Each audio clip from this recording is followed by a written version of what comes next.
بدنگاہی کا وبال ارتداد تک لے جاتا ہے اور نگاہوں کی حفاظت دشمن کے گھر تک اسلام پہنچاتی ہے۔ کہتے ہیں سرکار غریب نواز کا مبارک مہینہ چل رہا ہے، رجب شریف کا چاند نظر آ چکا ہے، ہندوستان کا سب سے بڑا داعی اعظم، ہندوستان کا سب سے بڑا مبلغ، ہندوستان کا سب سے بڑا داعی، 90 لاکھ کو ایمان کی دولت عطا کرنے والا، ہندوستان کا سب سے بڑا صوفی، نائب نبی فی الہند، عطائے رسول، جگر گوش ہے بطول، اللہ اکبر، جن کے بارے میں کہا جاتا ہے، صاحب سیر الاقتاب لکھتے ہیں کہ جب بارگاہ رسالت میں پہنچ کر کے آپ نے سلام کیا تھا تو جواب آیا تھا وعلیکم السلام یا قطب المشائخ بحر و بر، اے بحر و بر کے مشائخ کے قطب تم پر بھی سلام ہو۔ اللہ اکبر، اندازہ فرمائے یہ شان ہے غریب نواز کی۔ ہندوستان آئے، ہندوستان کے اندر پانی بند کیا گیا، کھانا بند کیا گیا، کھانے میں زہر ملا کے دیا گیا، سب کچھ کر لیا گیا، لیکن دشمن کامیاب نہ ہوا۔ دشمن کا آخری حربہ یہ تھا کہ معین الدین کو ہم کسی بھی طرح سے شکست نہیں دے پا رہے، ایک کام کریں، ان پہ جادو کروا۔ جادو کا سہارا لیا اور بادشاہ وقت نے ہندوستان کے سب سے بڑے جادوگر کو بلا کر کہا اس پہ جادو کرو۔ اس نے جادو کے سارے جنتر منتر استعمال کر لیے، سارے جو ہے وہ اس نے اپنے طور پر جو بھی منتر جانتا تھا سب استعمال کر لیا، سانپ پھینکے، رسیاں بن گئی اور پتھر پھینکا رک گیا، بہت کچھ کیا۔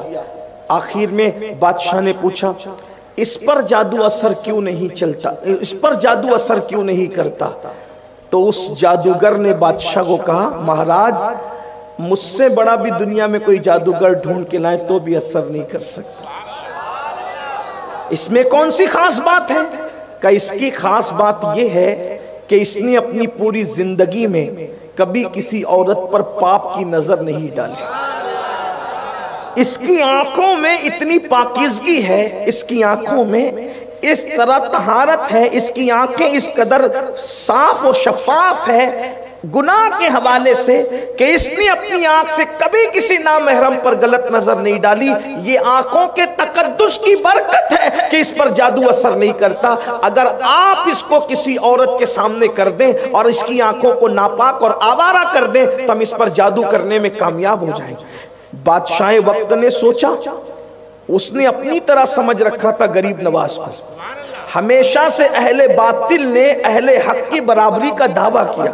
یہ بڑوں کو اپنی طرح سمجھنے کا خواب تو ہمیشہ سے اہل باطل میں رہا ہے، تو اس نے اپنی طرح سمجھ رکھا تھا کہ مرد تو موم کی طرح ہوتا ہے، عورت آگ کی طرح ہوتی ہے، اگر موم آگ کے قریب جائے گا پگھل جائے گا، اور نہیں پگھلتا کم سے کم نرم تو ضرور ہو جائے گا۔ بس یہی ہوا، اس نے چند لڑکیوں کو جمع کیا اور جمع کرنے کے بعد کہا ہندوستان میں بیٹھا ہوا وطن سے اتنے دور ایک فقیر ہے اور درخت کے نیچے زندگی گزار رہا ہے، جاؤ جا کر اپنی خوبصورتی اس کے سامنے بے نقاب کر دو تاکہ اس کی آنکھیں آوارہ ہو جائے۔ کہا جاتا ہے، منقول ہے کہ لڑکیاں گئی پازیب بجاتے ہوئے تھک گئی، تھک کر واپس لوٹی تو پوچھا کیا ہوا؟ تو کہا پتہ نہیں، اس کے سینے میں دل ہے یا پتھر ہے، وہ تو ہمیں دیکھتا ہی نہیں، آنکھیں بند کر کے خدا جانے کس کے تصور میں بیٹھا ہوا ہے، وہ ہماری طرف نظر ہی نہیں اٹھاتا۔ اللہ اکبر، یہ کہہ کر کے جب وہ بڑی تو بادشاہ نے غصے سے کہا تم ناکارہ نکمی ہو،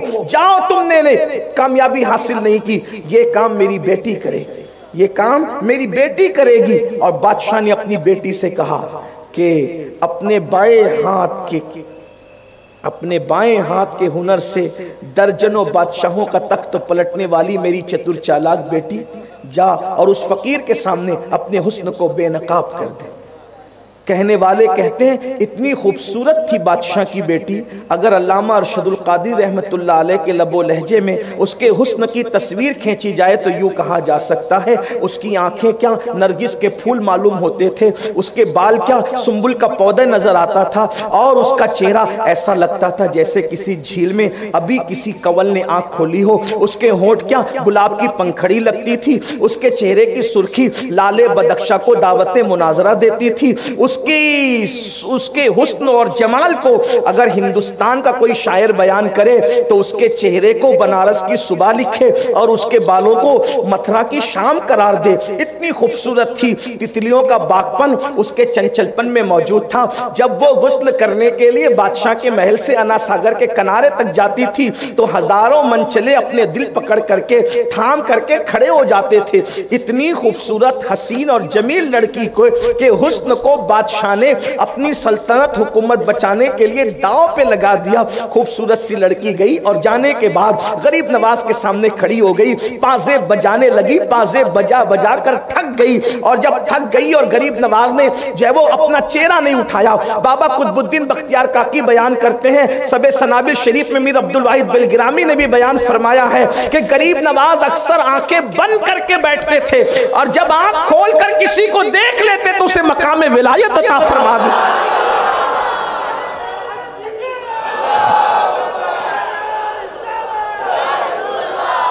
ان آنکھوں میں تاثیر کیا تھی کہ جس کو دیکھ لیا اس کو مقام ولایت عطا کر دیا. ایک جملہ یہاں پر میں مزید اضافہ کرنا چاہتا ہوں. جب غریب نواز کی نگاہوں کی تاثیر کا یہ عالم ہے کہ جس کو دیکھ لیتے ہیں مقام ولایت عطا کرتے ہیں, تو ان کے نانا جان محمد رسول اللہ کی نگاہوں کی تاثیر کا عالم کیا ہے.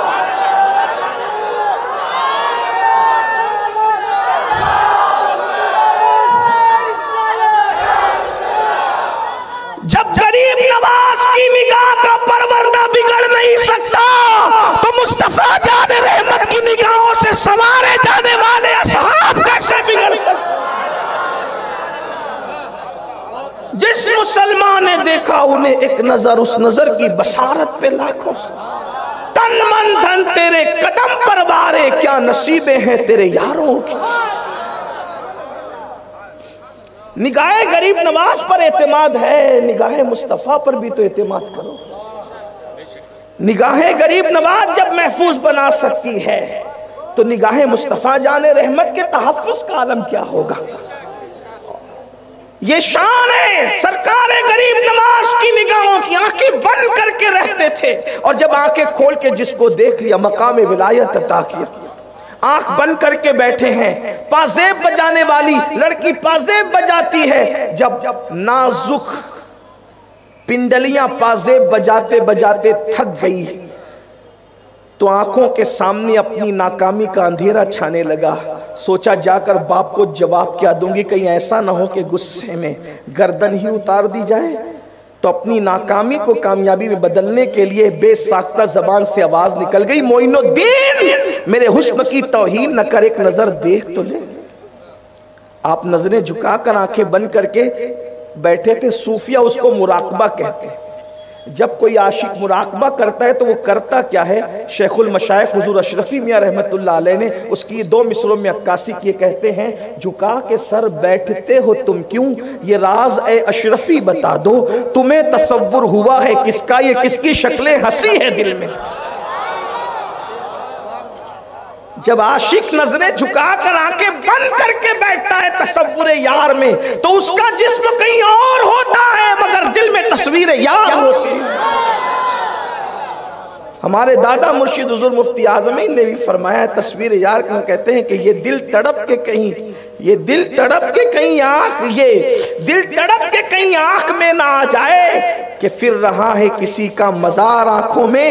اور کہتے ہیں اور بڑے مزے میں کہتے ہیں کرم یہ مجھ پہ کیا ہے میرے تصور نے, کرم یہ مجھ پہ کیا ہے میرے تصور نے کہ آج کھینچ لی تصویر یار آ رہا, کہ آج کھینچ لی تصویر یار آنکھوں میں. اللہ اکبر. لیکن آنکھوں میں تصویر یار اسی کی کھنچتی ہے جس کی آنکھوں میں تقدس ہوتا ہے, جس کی آنکھوں میں پارسائی ہوتی ہے, جس کی آنکھوں میں حفاظت ہوتی ہے. لوگ کہتے ہیں ہم سے کوئی وظیفہ بتائیں حضور کا دیدار کریں. ہم نے کہا نگاہوں کے تقدس سے بڑھ کر بھی کوئی وظیفہ ہو سکتا ہے دیدار رسول کا, جو اپنی نگاہوں کو سب سے بند کر لے یار تو پھر اس کو ہر جگہ نظر آتا ہے. مٹ جائے یہ خودی تو وہ جلوہ